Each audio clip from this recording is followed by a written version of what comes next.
Batman is Sherlock Holmes training for the Olympics. I mean, really, he's about 6'2½". He's an Olympic athlete. If he were to be in the Olympics, he would probably win or place in most of the major events. He's also Sherlock Holmes. His mind is trained, and he's perhaps not brilliant, but he's got a trained mind, one of those minds that, you know, catches a hold of everything. He has to be, because he's really the only superhero around that's not a superhero. He's the antithesis of Superman.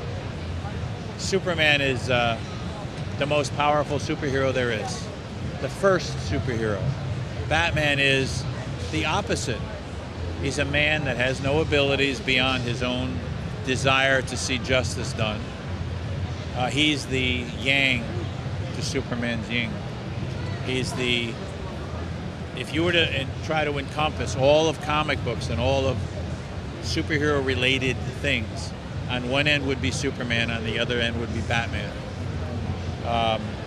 So he is essentially you and me. He is what we would be if we were the best we could be. We would be ahead of everybody else. Nobody could rob us on the street.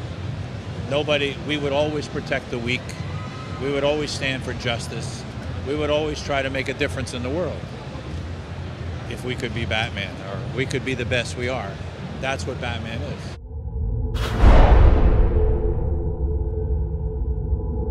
I'm working on a series of graphic novels for DC Comics, for a Cape Crusader, an unnamed Cape Crusader, 6 graphic novels.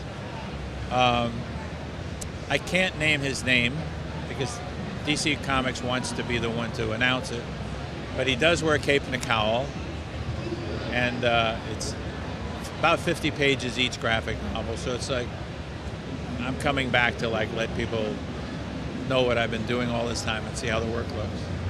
I've been doing some alternate covers for DC and Marvel at the same time that they're kind of sending to the collector saying, yeah, you can buy this cover, it'll cost you $20. And the comic books are, why is it $20? Oh, Neal Adams did it. Oh, okay, I'll buy it.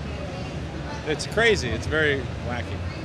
Another thing I'm working on, a little bit on a more serious note, is there's a woman named Dina Babbitt.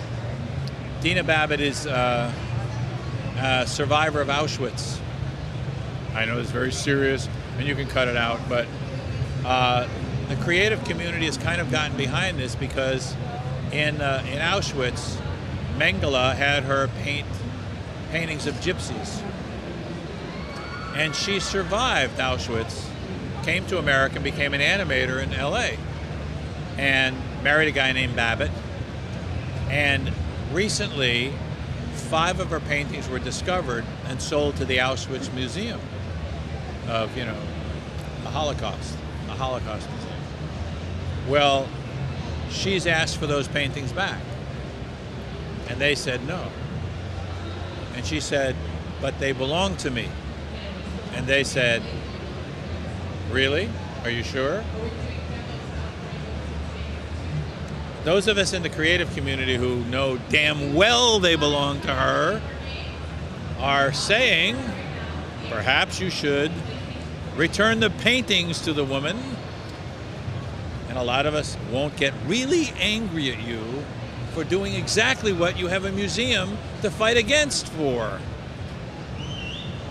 So we've signed petitions and we've written letters, but I'm doing a 6-page comic book strip type thing that outlines and tells all the story, to show on video, to show in newspapers, to show anywhere that we can, to let people know that, or let the museum know, they're really doing a wrong thing.